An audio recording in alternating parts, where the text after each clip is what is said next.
Hello, dear student, how are you? I hope you are well with your family. तो देखिए बच्चों, पिछली class में अपन ने पढ़ा है एक एक कोष्ठिका का घनत्व और ठोसों में अपूर्णताएं, कमियां। तो ठोसों में जो अपूर्णताएं हैं, दोष भी बोल सकते हैं अपन इसको, और कमियां या अपूर्णताएं भी बोल सकते हैं। एक्चुअल में इसकी डेफिनेशन अपन पढ़ चुके हैं कि आखिर है क्या। तो वहां पर ने इस चीज को पढ़ा है कि ठोसों के अंदर जो अवयवी कणों की व्यवस्था है उसमें किसी भी प्रकार का कोई परिवर्तन अगर आ जाता है तो उससे अपन ठोसों में अपूर्णताएं, कमियां या दोष कहते हैं। क्लियर? तो देखिए गाइज, ये जो ठोसों में कमियां आती हैं, अपूर्णताएं होती हैं, ये किस प्रकार की हैं, कौन कौन से हैं, क्या इनके टाइप्स हैं, उन सब के बारे में अपन आगे की क्लासों में आज इन सबको पढ़ना शुरू करेंगे। तो बच्चों, सबसे पहले अगर मैं बात करूं तो ये ठोसों में जो दोष उत्पन्न हो रहे हैं, ये अपने पास दो टाइप के हैं। एक तो इलेक्ट्रॉनिक दोष बोल सकते हैं और एक अवयवी कण या परमाणविक दोष बोल सकते हैं। ठीक है? तो एक तो अपन यहां मान लेते हैं इलेक्ट्रॉनिक दोष, और एक अपन बोल सकते हैं अवयवी कण मान सकते हो या परमाणविक दोष मान सकते हो।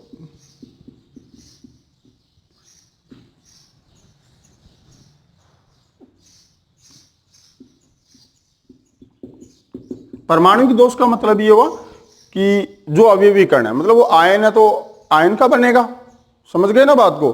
अणु है तो अणु का होगा और परमाणु है तो परमाणु का होगा। तो कुल मिलाकर ये अवयवी कण दोष है, मतलब कणों में कोई चेंजेस आने वाला। तो डेफिनेशन के अकॉर्डिंग अपन जानते हैं कि अवयवी कणों का जो पैटर्न है या उसके अंदर जो स्ट्रक्चर है उसमें किसी भी प्रकार का चेंज होना मतलब दोष है ना। तो यहां देखिए बच्चों, सीधा सा आपको दिख रहा है कि यहां जो चेंजेस आपको मिलने वाले हैं, जो दिखने वाले हैं, वो किस में मिलेंगे? इलेक्ट्रॉन में मिलेंगे। इलेक्ट्रॉनों की जो व्यवस्था है उसमें कोई परिवर्तन आएगा, और यहां जो होगा वो अवयवी कणों की व्यवस्था में कोई परिवर्तन आएगा। समझ गए ना बात को? तो यहां देखिए, परिभाषा बनाना बिल्कुल सिंपल सी बात है कि यदि किसी ठोस पदार्थ के अंदर जो इलेक्ट्रॉनों की व्यवस्था है उसके परमाणुओं के अंदर, उन इलेक्ट्रॉनों की व्यवस्था में अगर किसी प्रकार का परिवर्तन हो रहा है तो उसको अपन यहां क्या नाम दे रहे हैं? इलेक्ट्रॉनिक दोष कह रहे हैं। सिंपल वे में आप समझ सकते हो। देखिए बच्चों, एक आदर्श क्रिस्टल की अगर अपन बात करें तो उसका सारा पैटर्न जो होता है वो बिल्कुल व्यवस्थित होता है, और वो मोस्टली अपन कहां मानते हैं? परम शून्य ताप पर मानते हैं, है ना। एक आदर्श क्रिस्टल जो अपन पहले पढ़ चुके हैं, तो वो आदर्श क्रिस्टल कहां पे होता है? परम शून्य ताप पर होता है। यानी परम शून्य ताप पर उसकी पूरा पैटर्न, पूरी व्यवस्था बिल्कुल सही ढंग से होती है।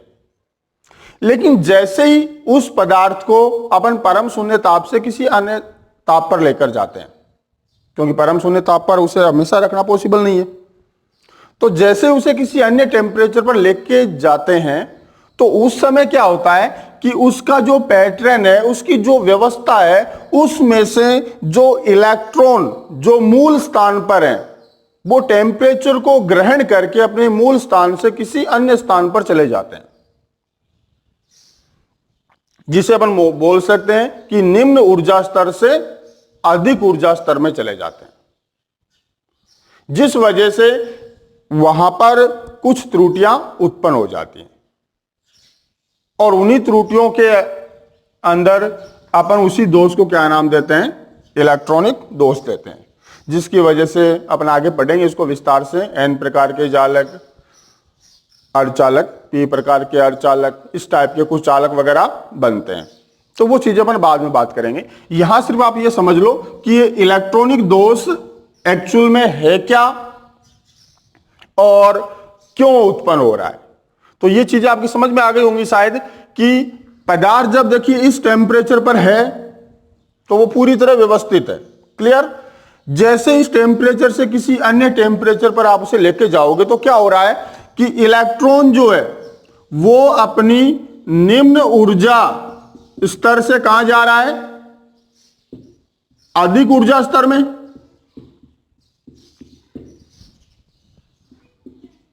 तो इस वजह से क्या हुआ, उसका पैटर्न चेंज हो गया। मतलब यहां पर इलेक्ट्रॉन न्यून स्थिति आ गई और यहां पर इलेक्ट्रॉन अधिक की स्थिति आ गई। जैसे जैसे टेम्परेचर चेंजेज आएंगे वैसे वैसे इस इलेक्ट्रॉन की गति में, मतलब कभी ये अगर उसे ऊर्जा का निष्कासन करना तो वापस अपने निम्न स्तर पर आएगा, ऊर्जा मिल रही है तो वापस अपने मतलब हायर स्तर पर जाएगा। तो इस प्रकार उसके इलेक्ट्रॉनों की व्यवस्था में चेंज आ गया। और ये अपन ने पहले ही क्लियर कर चुके हैं कि इलेक्ट्रॉनों की व्यवस्था में अगर किसी प्रकार का चेंज आएगा तो उसे अपन क्या बोलेंगे, इलेक्ट्रॉनिक दोष बोलेंगे। और अगर अवयवी कणों की व्यवस्था में अगर कोई चेंज आएगा तो उसको अपन क्या बोलेंगे, परमाणविक या अवयवी कण वाले दोष बोलेंगे। ठीक है, तो ये चीज आपकी क्लियर हो गई कि परम शून्य ताप से जब किसी अनदर टेम्परेचर पर आप किसी ठोस को लेके जाते हो तो उस समय क्या हो रहा है कि इलेक्ट्रॉन जो है वो ऊर्जा ग्रहण करके अपने निम्न ऊर्जा स्तर से उच्च ऊर्जा स्तर में चला जाता है, जिस कारण उस ठोस के अंदर इलेक्ट्रॉनिक दोष उत्पन्न होता है। ठीक, तो आप एक बार इसकी डेफिनेशन बना सकते हो, मैं बोल रहा हूं, आप उस हिसाब से देखना। तो इलेक्ट्रॉनिक दोष के अंदर अपन सबसे पहले लिख देंगे कि परम शून्य ताप पर एक आदर्श क्रिस्टल होता है, लेकिन जब उसे या उस ठोस को परम शून्य ताप से किसी अन्य ताप पर रखते हैं तो उसके अवयवी कणों के इलेक्ट्रॉन निम्न ऊर्जा स्तर से अधिक ऊर्जा स्तर में चले जाते हैं, जिस कारण उसके अंदर इलेक्ट्रॉनिक दोष उत्पन्न होते हैं। और इन्हीं इलेक्ट्रॉनिक दोष उत्पन्न होने की वजह से उनके अंदर विद्युत चालकता में वृद्धि हो जाती है और ये जो N प्रकार के और P प्रकार के अर्धचालक हैं वो बनते हैं। उनके बारे में अपन आगे पढ़ेंगे, क्योंकि इस टॉपिक के अंदर सिर्फ आपको इलेक्ट्रॉनिक दोष क्या है वही बताना है। तो आप वो इजीली समझ गए होंगे, आप आराम से बना सकते हो। सिर्फ आपको दो बातें लिखनी है कि जब एक आदर्श क्रिस्टल को परम शून्य ताप से किसी अन्य ताप पर रखते हैं तो ऊर्जा का अवशोषण कर इलेक्ट्रॉन निम्न ऊर्जा स्तर से उच्च ऊर्जा स्तर में चले जाते हैं, जिस कारण उन ठोसों में इलेक्ट्रॉनिक दोष उत्पन्न होता है। ये बातें आप इसके अंदर लिख दोगे। क्लियर?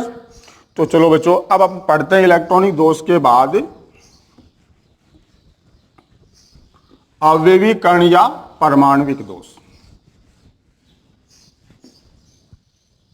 तो यहां मैं अवयवी कण डाल देता हूं।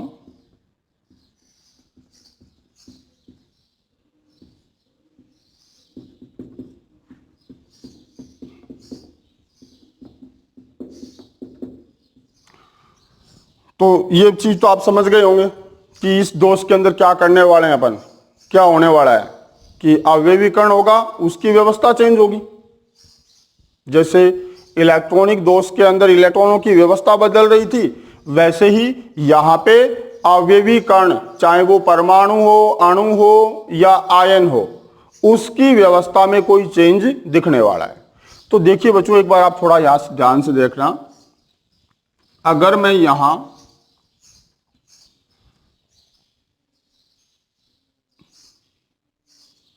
जैसे बेटा मैं यहां प्लस माइनस मतलब एक आयन क्रिस्टल बना रहा हूं जिसमें अपोजिट डायरेक्शन के आयन जो हैं वो आपस में जुड़े हुए हैं। क्लियर?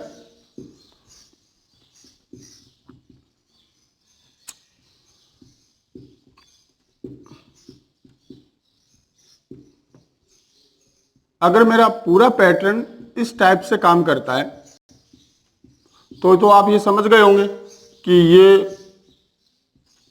कैसा क्रिस्टल बना रहा हूं मैं, आदर्श, क्योंकि इसका पैटर्न पूरा का पूरा मैं सही बना रहा हूं। किसी प्रकार का कोई चेंजेज, ये यहां गड़बड़ हो गया, किसी प्रकार का कोई चेंजेज नहीं दिखा रहा हूं।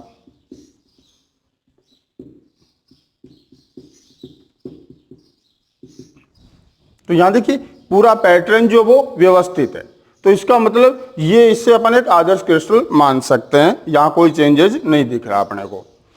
लेकिन यहां अगर मैं इस कण के देखिए बच्चों, चारों ओर कौन से कोण है, ऋणायन है। ठीक है, अगर मैं यहां से इस आयन को हटा दूं,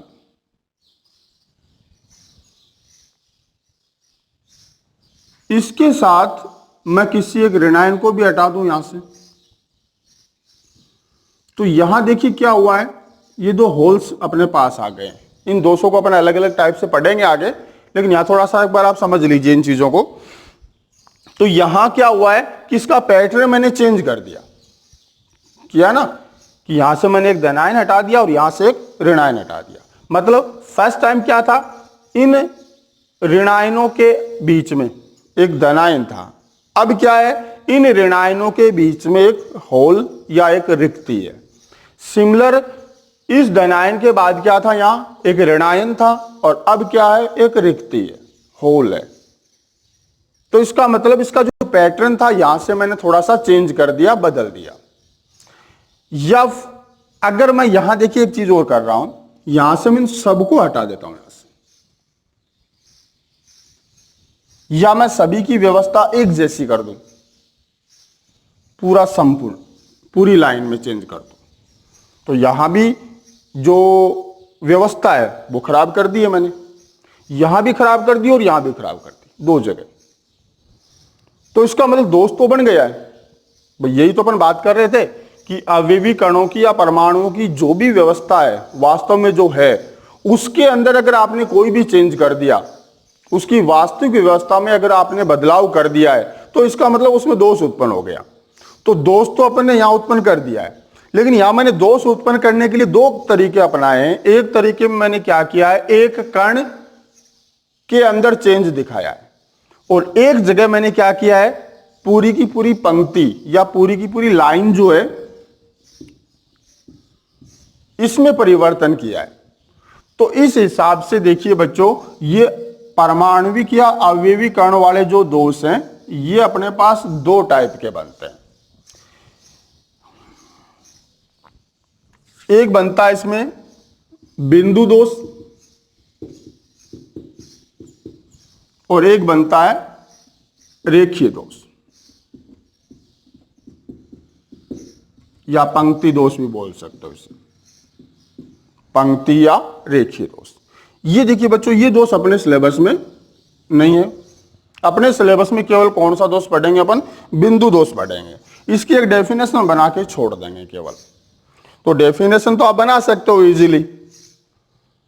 क्या किया इस दोष में, पूरी पंक्ति खराब की है ना आपने, बस वही लिखना है।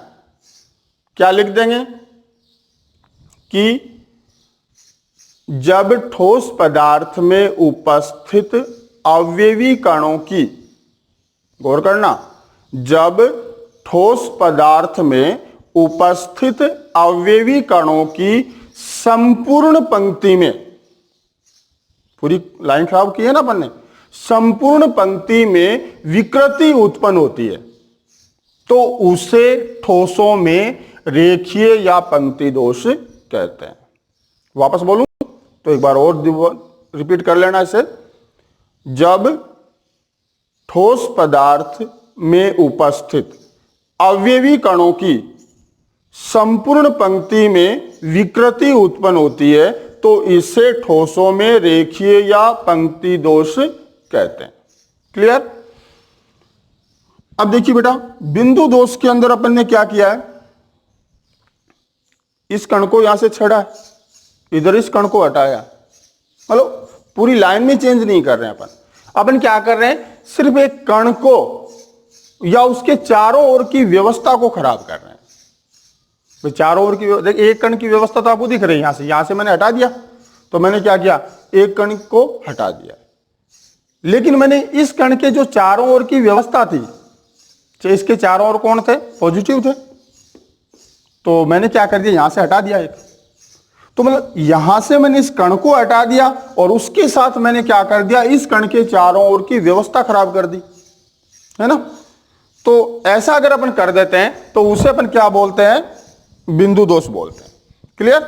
तो क्या परिभाषा बना देंगे अपन कि ठोस पदार्थों में उपस्थित किसी अवयवी कण, ठोस पदार्थों में उपस्थित किसी अवयवी कण या उसके चारों ओर की व्यवस्था में अगर परिवर्तन किया जाता है या परिवर्तन होता है तो उसे ठोसों में बिंदु दोष कहते हैं। समझ गए बात को? तो क्या परिभाषा बनाई अपन ने कि यदि ठोस पदार्थों में उपस्थित किसी अवयवी कण या उसके चारों ओर की व्यवस्था में कोई विकृति आती है, कोई परिवर्तन होता है, तो उसे ठोसों में बिंदु दोष कहते हैं। क्लियर? तो ये बच्चा इनकी ये परिभाषाएं अपन बना चुके हैं। अब यहां अपन बिंदु दोष के अंदर या परमाणविक दोष के अंदर कुछ टाइप्स के दोष पढ़ने वाले हैं अगली अपन 1-2 क्लासों के अंदर।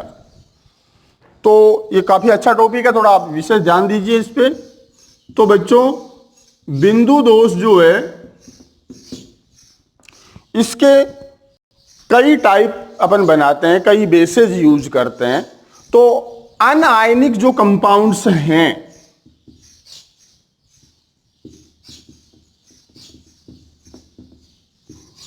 और आयनिक कंपाउंड जो हैं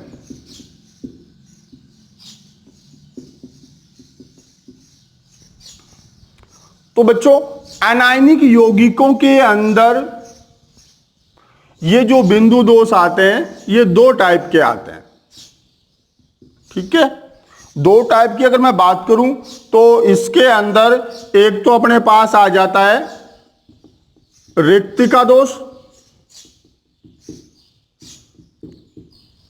और एक अपने पास आ जाता है अंतराकाशीय या काशिक भी बोल सकते हो इसे, अंतराकाशिक दोष। क्लियर? आयनिक के अंदर ये जो दोष हैं इनको अपन डिवाइड करते हैं स्टाइक्योमेट्रिक दोष, नॉन स्टाइक्योमेट्रिक दोष और अशुद्धता दोष के अंदर। स्टाइक्योमेट्रिक दोष, नॉन स्टाइक्योमेट्रिक दोष और अशुद्धता दोष। ठीक है, तो वापस सुनिए बेटा ध्यान से। अनायनिक यौगिकों के अंदर ये दोष अपन कितने प्रकार के बना रहे हैं? 2 टाइप के बना रहे हैं, रिक्तिका दोष और अंतराकाशिक दोष। तो यहां देखिए वही बात है कि थ्योरी को अपन आसानी से याद कर पाए, उसके लिए मैं कुछ पॉइंट्स आपको यहां बना के दूंगा जिनके बेसिस पर आप इनकी थ्योरी कंप्लीटली इजीली तरीके से कर पाओगे। तो यहां अगर मैं बात करूं तो यहां आप सबसे पहली चीज आप लिख पाओगे कौन सी, कि ये दोष किस प्रकार के यौगिकों में उत्पन्न होता है। यहां भी और यहां भी, सभी जगह। पहला पॉइंट अपना क्या बनाना अपने को कि ये जो दोष है, जो भी दोष अपन पढ़ेंगे वो किस प्रकार के यौगिकों में उत्पन्न होता है, वो चीज आपको याद करनी है।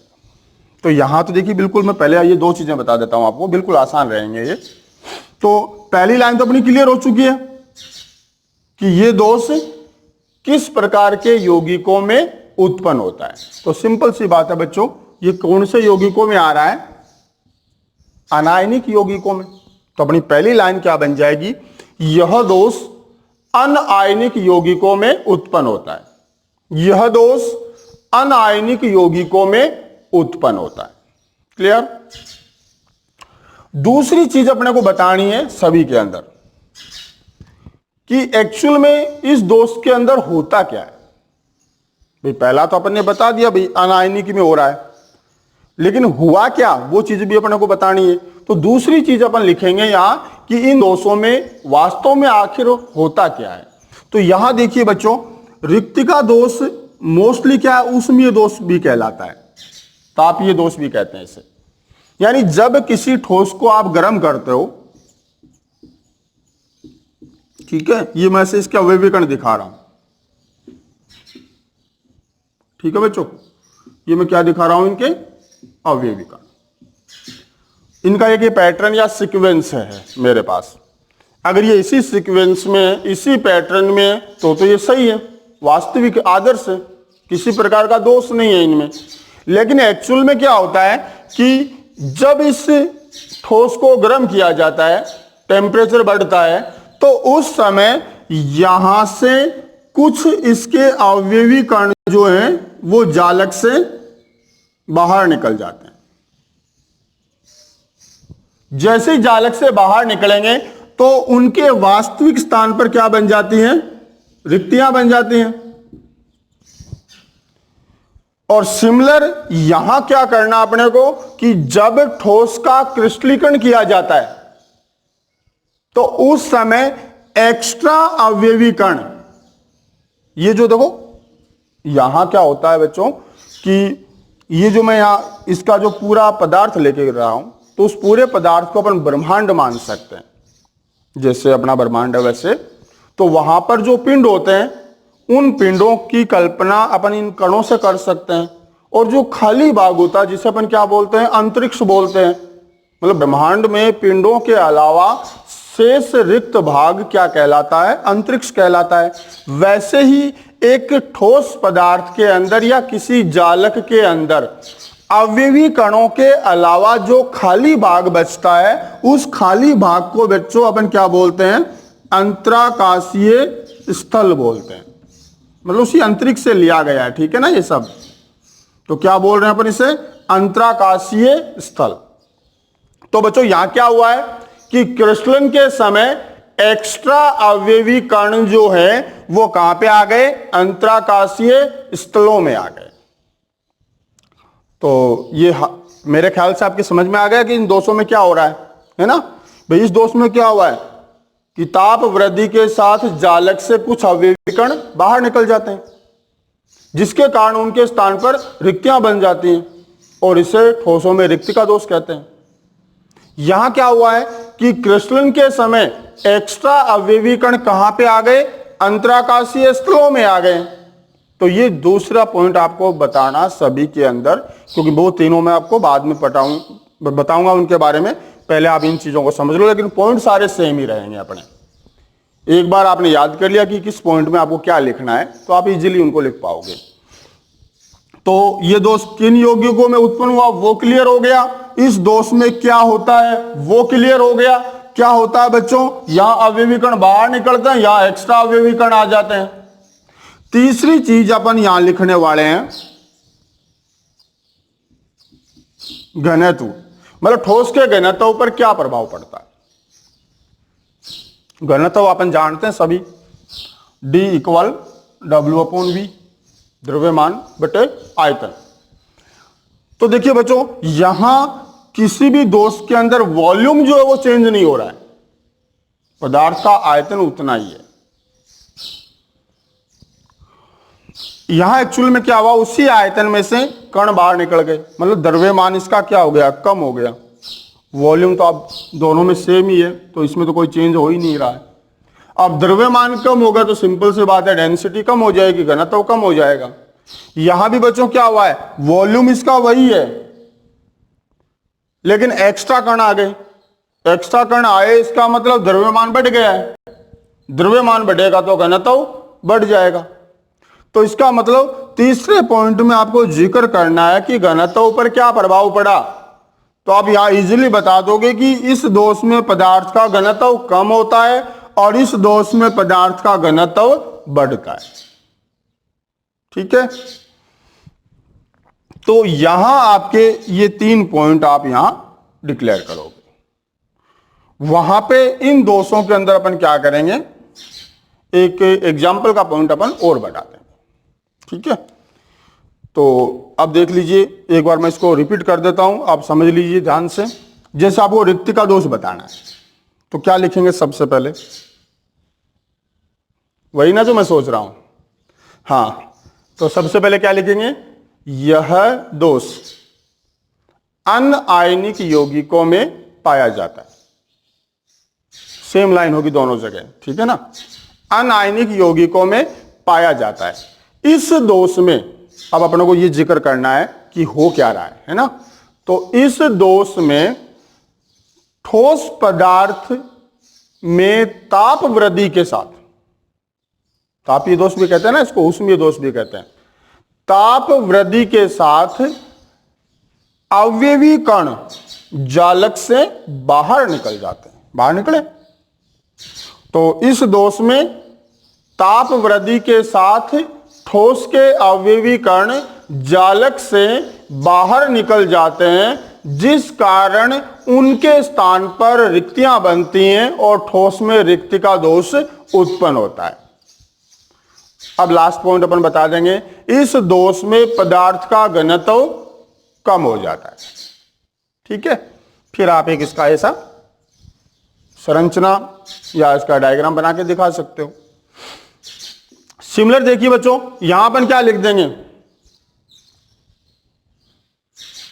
इस या यह दोष अनायनिक यौगिकों में पाया जाता है।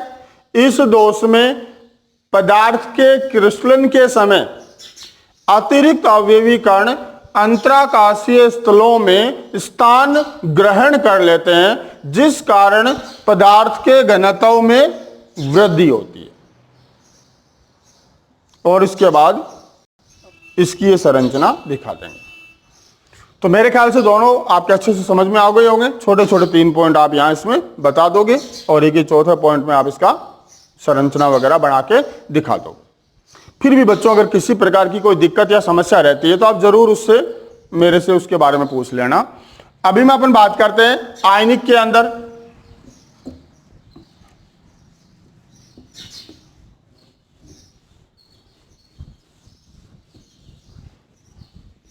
ठीक है, तो बच्चों देखिए आयनिक में जो स्टाइकियोमेट्रिक दोष है, सबसे पहली चीज अपने को ये इस बात का ध्यान रखना है कि स्टाइकियोमेट्रिक दोष है क्या एक्चुअल में।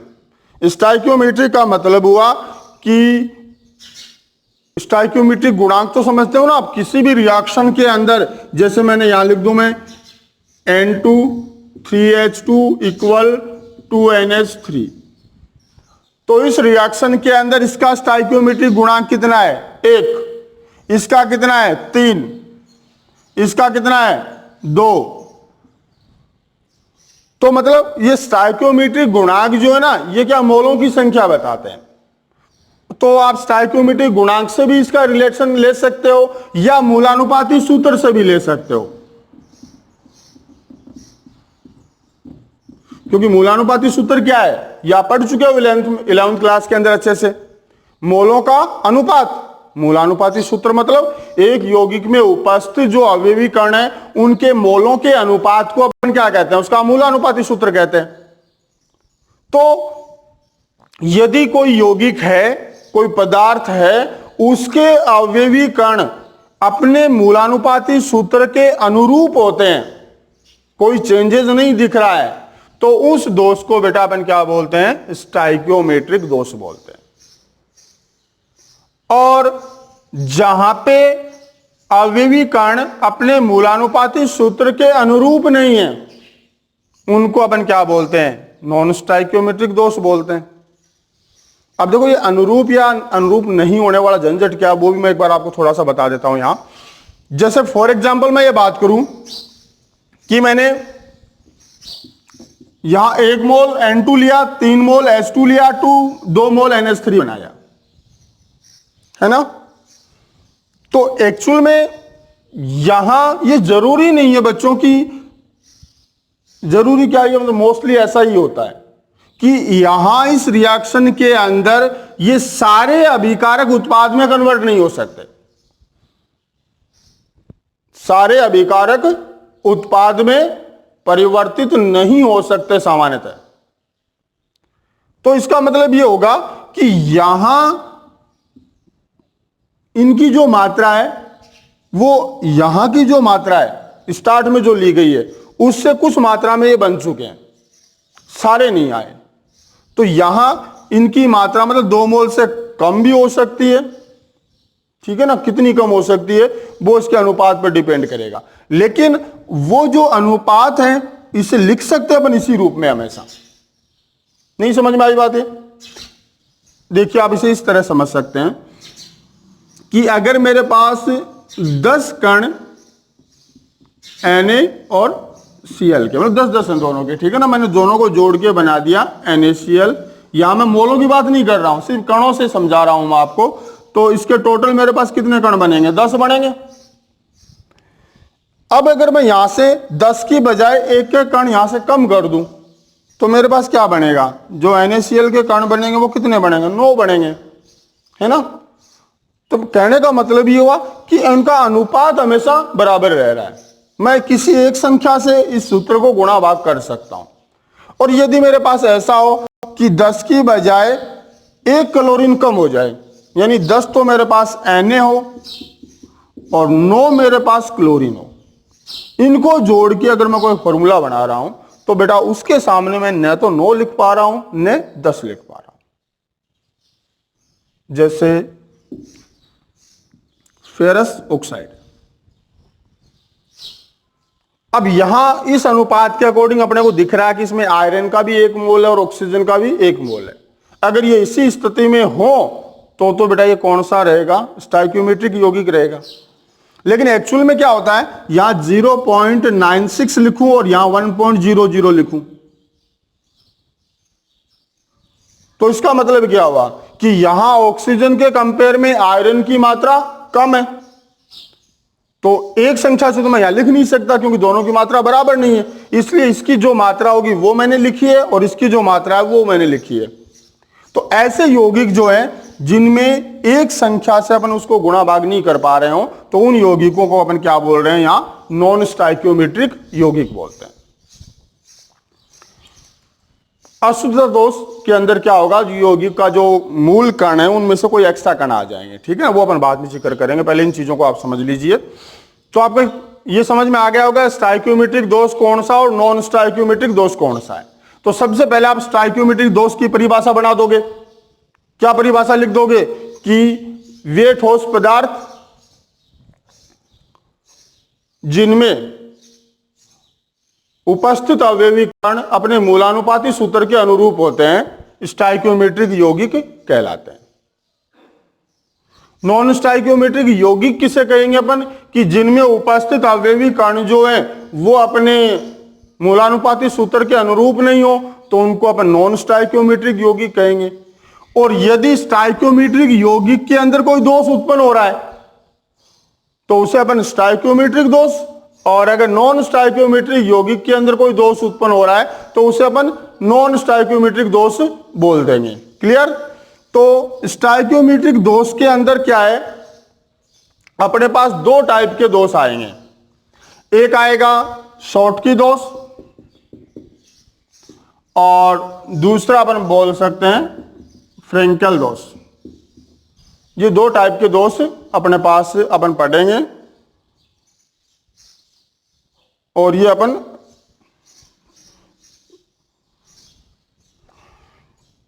तो देखिए शॉर्टकी दोष और फ्रेंकेल दोष, इन दोषों को अपन आसानी से बिल्कुल ये जो पॉइंट थे उसी के अनुरूप आसानी से समझ सकते हैं। वही 3 की बजाय अब अपन 4 पॉइंट डाल देंगे। पहले आप देख लीजिए इसको थोड़ा सा। शॉर्टकी दोष में क्या हो रहा है? आयनों में मिलेगा आयनिक कंपाउंड के अंदर, ठीक है ना। तो यहां जैसे मैंने बच्चों Na लिख दिया, यहां Cl लिख दिया, Na लिख दिया, Cl लिख दिया, Cl Na Cl Na।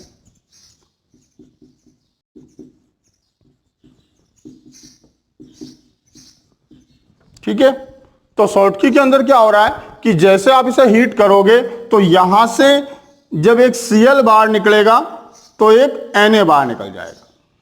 बराबर मात्रा में यहां से ऋणायन और धनायन बाहर निकलेंगे, ठीक है। तो यहां से जब एक ऋणायन और एक धनायन दोनों जब बाहर निकल जाएंगे तो इसका घनत्व क्या हो जाएगा? कम हो जाएगा, ठीक है।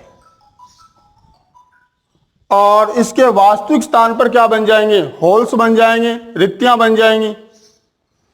तो इस वजह से, और यह हुआ किसके अंदर है? आयनिक यौगिकों के अंदर। अब कौन से आयनिक यौगिकों के अंदर होगा वो मैं आपको बता देता हूं कि जिनके अंदर ऋणायन और धनायन का आकार लगभग बराबर हो, उनके आकार में ज्यादा परिवर्तन या ज्यादा डिफरेंस नहीं हो, तो उन यौगिकों के अंदर ये दोष बनता है। तो पहली बात बच्चों, अपन ने वहां डिक्लेयर किया था कि सबसे पहले अपने को बताना होता है कि ये दोष किस में आएगा। तो सबसे पहले अपन बताएंगे कि ये दोष किस में है। आयनिक में तो है, लेकिन किस प्रकार के आयनिक यौगिकों में, अपन वो बता देंगे कि यह दोष उन आयनिक यौगिकों में पाया जाता है जिनमें धनायन और ऋणायन का आकार लगभग समान हो, या ये भी बोल सकते हो कि जिनमें धनायन का आकार ऋणायन की अपेक्षा अधिक छोटा नहीं हो।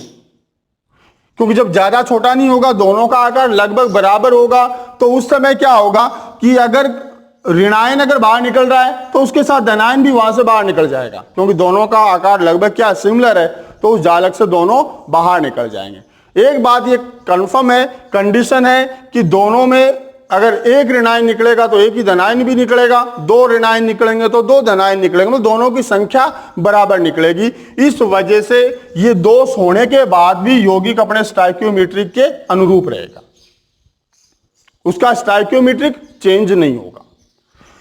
तो आप समझ गए होंगे कि ये दोष कौन से आयनिक यौगिकों में आ रहा है, जिनमें धनायन और ऋणायन का आकार लगभग क्या है, बराबर है। दूसरी चीज, कण बाहर निकल रहे हैं तो सिंपल सी बात है कि घनत्व क्या हो जाना है, कम हो जाना है।